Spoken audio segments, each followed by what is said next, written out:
चंद्रयान 3 पहुंचा चांद पर। अब ऐसा क्या होने वाला है जिसके बाद पूरी दुनिया भारत और मोदी को ठोकेगी सलाम। चंद्रयान अब चांद पर करने वाला है ऐसे बड़े बड़े काम जिससे भारत की होगी पूरी दुनिया में वाह वाह। यह बात तो सब जानते हैं कि चंद्रयान 3 का चांद पर उतरना भारत के लिए कितनी बड़ी कामयाबी है, लेकिन शायद आप यह बात नहीं जानते कि क्यों इसरो के सभी वैज्ञानिक हाथ पांव जोड़कर दिन रात मेहनत करके इस मिशन को सफल बनाया। ऐसा क्या है इस मिशन में जो पूरी दुनिया यह दुआएं मांग रही थी कि चंद्रयान सफल लैंडिंग कर जाए। और जब चंद्रयान चांद की सतह पर लैंड किया तो पूरे भारत में एक अनोखा दृश्य देखने को मिला। बच्चों से लेकर बूढ़े तक इसरो की इस सफलता के लिए उन्हें बधाई दे रहे थे। आज हम आपको बताएंगे कि चंद्रयान 3 के सफल होने के बाद कैसे अमेरिका, चीन, रूस और ब्रिटेन जैसे देश अब भारत की मुट्ठी में आ सकते हैं। सिर्फ 2 मिनट की वीडियो में आपको बताएंगे चंद्रयान चांद पर अब क्या कारनामे करने वाला, जिसे सुनकर आपके भी रोंगटे खड़े हो जाएंगे। तारीख 23 अगस्त, वक्त 6:04। यह वह वक्त था जब मिशन मून की कामयाबी के लिए भारत पर दुनिया भर की नजरें टिकी थीं।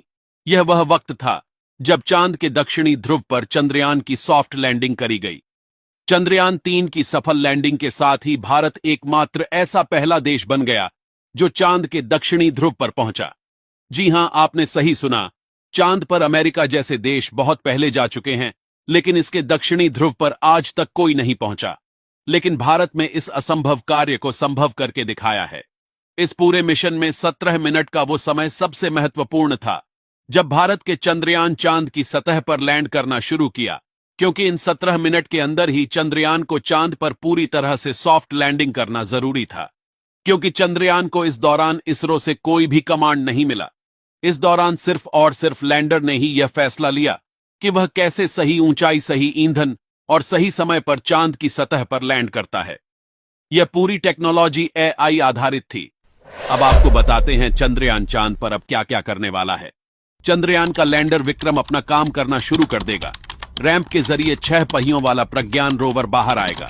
उसके बाद इसरो से कमांड मिलते ही यह चांद की सतह पर चलने लगेगा और 500 मीटर तक के इलाके में पानी और वातावरण की जानकारी इसरो को पहुंचाएगा। और इस पूरी प्रक्रिया के दौरान भारत चांद की मिट्टी पर अपने अशोक स्तंभ के चिन्ह छोड़ते जाएगा। जी हां, जैसे जैसे प्रज्ञान रोवर आगे बढ़ेगा वैसे वैसे रोवर के टायर में लगे अशोक स्तंभ और इसरो के लोगों की छाप चांद की सतह पर प्रिंट होती चली जाएगी।